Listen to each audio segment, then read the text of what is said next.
जय माता। चरणं शरणं रमाम्बिके, चरणं शरणं त्र्यम्बके. He was hospitable to rich and poor alike, never making a show of his kindness, nor did he like to come into the limelight. So keen was his power of judgment and ability to measure human character that when we came to know him, we were astounded that he could gauge a person just by seeing him once. We found him a unique personality, humble and simple outwardly, but full of wisdom gained by the direct experience of truth, the mother. Here I write some words of mother spoken to me during his last illness many years later. I quote, bear in mind what mother is telling you now. Years back, mother gave you hints of Bhagavan's divinity. Now I am revealing more truths. Understand that Bhagavan has no prarabdha or vasana nor any need to suffer. The veil of Maya hid the reality of his assumed role. Whatever frailties men found in him, know that Mother put them there for a purpose. Who knows about his pure heart, his clear vision, his unstinting love for Mother and her mission? Who knows his silent sacrifices? He had the inner desire to share my suffering for human upliftment. I never allowed it, for that was my dharma. But the immensity of his love for me triumphed, and hence this sickbed. Know that only one who is divine can share and suffer with Mother, not a jiva who is burdened with prarabdha. In the future, he too will be worshipped. Never forget that he and I are one. The vision of Shiva. I bow down to Shiva, the abode of Gauri's joy, Maheshwara, the five-faced one, granter of all desires to those who have taken refuge in him, the essence of everything, the Lord of the worlds, the destroyer of all poverty and misery, Shankaracharya. As the days went by, the fire of tapas burned ever brighter in Rama's heart. In the sphere of her home itself, one after another, cascades of bhakti surfaced in her. Each transcendental experience was a tumultuous upheaval, for she was in a duty-bound homestead. The extraordinary purity and the glow of divinity that played hide and seek in her personality made many who came into contact with her believe that she had attained great heights in spirituality. But she knew that she had not gained what she sought. So, when some ladies approached her now and then for Upadesha, her smiling answer always was, I am only a humble child of God. From time immemorial, the glowing radiance of Guru Shishya Bandha has been our priceless heritage. It says, the Guru alone can awaken the Jiva and guide him to the threshold of God realization. To fulfill this sacred and inviolate law of surrender to the Guru, even avatars of God fall at the feet of a Guru in a spirit of devotion. Thus was it in Rama's life too, when she met a saintly lady, Sugandhi Amma, during her sadhana. The wonderful thing is that while Rama paid all tribute to her due to a Guru, Sugandhi Amma, whose Ishtadevata was Sri Krishna, recognized in Rama the advent of God, and it was in a spirit of adoration and love that she guided Rama. Then, at a crucial moment, before she entered Raja Yoga Sadhana, she met another saint. It happened thus. Once accompanied by Bhagavan, she was on a visit to Calicut. One day, they went to the house of a great friend of Bhagavan's. When Rama was led into an inner room by the ladies of the house, she saw a saintly lady there. Her name was Sri Netrananda Mada, and she was acclaimed as a guru by many. With innate humility, Rama prostrated before the saint and sat near in her natural serene manner. The Guru was attracted by the spiritual glow on this young girl's face. She saw in her all the mystic characteristics of a pure soul. She called Rama near and lovingly asked her if she was doing any sadhana. In her simplicity, mother replied that she was doing Ramanama Japa. The Guru, who was an adept at Raja Yoga, felt the urge to give guidance to the radiant looking girl. Taking Rama into the next room, she told her to concentrate on Pranava, Omkara, and explained how she should practice the first step of pranayam, the control of breath through Rajaka, Puraka, and Kumbhak. Guided by the Guru, Rama began the practice of the first steps of pranayam. No sooner had she started than she lost consciousness of the body. The Guru was amazed beyond words to see her still and silent like a statue carved out of alabaster. Only through months and years of pranayam can one lose consciousness of the body. Here, like an arrow from the bow, this young girl had attained the high realm in a matter of seconds. The Guru sensed at once that this was no ordinary person, but someone born for a divine purpose. She continued in that state for some more time. The Guru sitting near was perturbed. This girl was in Grihastha and had no Guru near her to guide her. If she practiced pranayam and if such states of self-absorption continued, it would be impossible to carry out her duties. Not only that, she would not have a Guru's guidance when with the awakening of the Kundalini, many powers would emerge. So, when Rama came back to consciousness, the Guru lovingly directed her not to practice Rajaka, Puraka, and Kumbhak, but with deep breathing concentrate on the Pranava. Thus, a vital need was fulfilled in her sadhana, the intervention of a Guru. So also had come to Bhagavan Sri Ramakrishna at appointed times two Gurus, Totapuri and Bhairavi Brahmani, to direct him onward in his sadhana. The Guru was Nimitta Matra in Rama's life. She sensed that the objective of Raja Yoga sadhana remained unfulfilled if she had not practiced Rajak, Kumbhak, etc. But she could not go against the words of the Guru, even though the longing for the unknown beckoned her. She placed her reliance on the Lord and His mercy.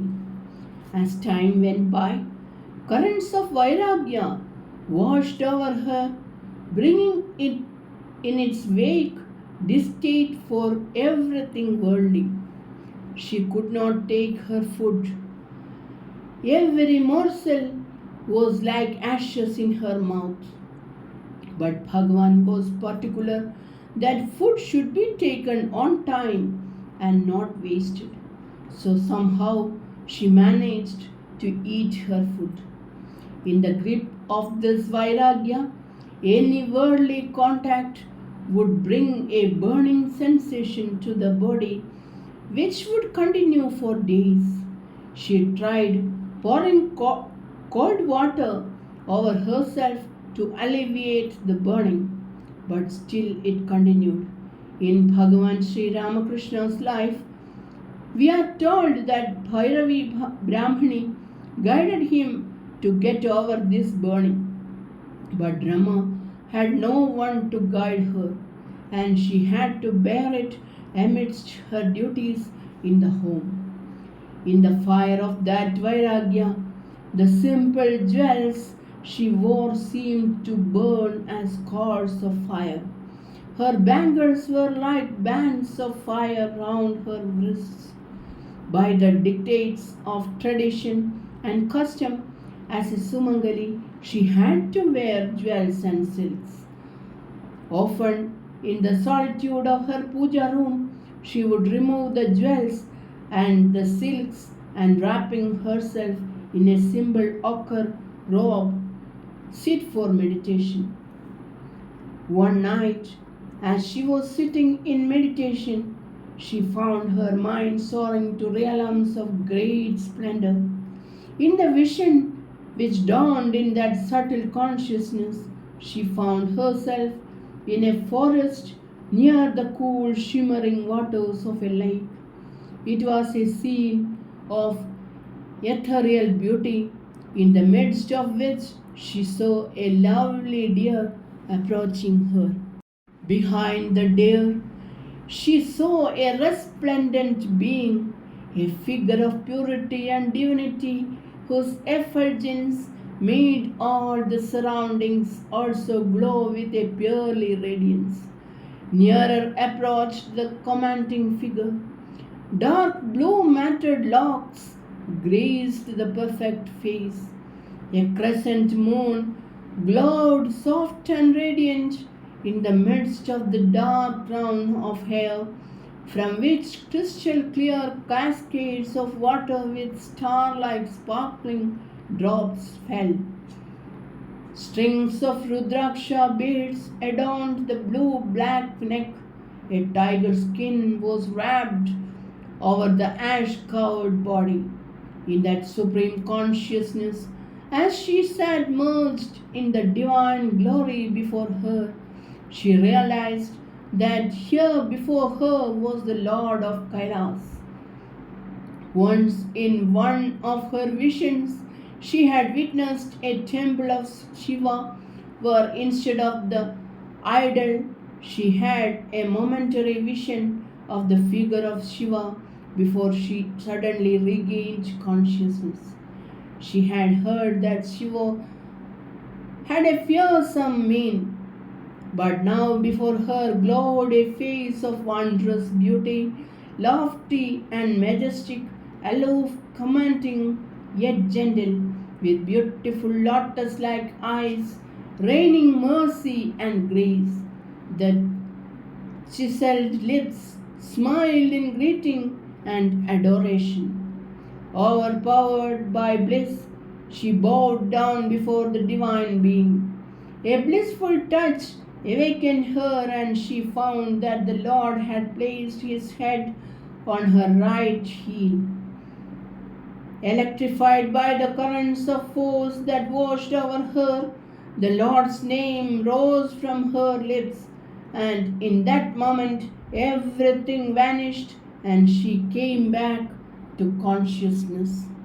Viewing it from this distance of time, we can see that this vision had its own purpose to fulfill. It was a key, opening and bringing forth her latent power of Vairagya. And how wonderful is the glimpse of the mutual adoration of the divine. As Mother paid tribute to the Lord of Kailas, he paid his tribute to Devi by bowing his head on the lotus feet. Mother bowed to Shiva because she had assumed a human form, while his form was divine. But Shiva knew her supreme divinity and hence paid his obeisance to her. Such visions and transcendental experiences surfaced in Mother's life to fulfill the divine purpose of her advent. They were a revelation of the sublime reality of God with form crystallizing from the formless absolute. This, these were not mere fanciful visions. They were beyond the boundaries of the human mind and were experienced only in the realms of pure consciousness. In later years, Mother spoke to us about these visions. Indescribable are such visions. Such is the magnitude of their impact that you rise to exalted states of purity. There you cross the barriers of this phenomenal existence and stand face to face with the personal manifestation of God. In the lives of the incarnations of God, there is the plenitude of such visions. In that higher vision of the divine, there is unerring perception. In that consciousness, there is no mind or touch of vasana. The one is purity itself. Do not mistake this for the visions you see on a mental plane in the course of your sadhana. Know that once you get the vision of Krishna, you are purified forever. The Lord's delectable form will be imprinted in the chitta once and forever. It is a direct experience which cannot be described. Even after Brahmic realization, when returning to the consciousness of this relative world, the ecstasy of God love overpowers Mother. When the personal God manifests, it is beauty infinite, truth and love indescribable. The form of Shiva is symbolic of all the truths in the path to God. The third eye of Shiva, the eye of Jnana, is said to abide in man too, but it is closed. When that eye opens, all evil karmas and tendencies of past births are annihilated by the fire of knowledge.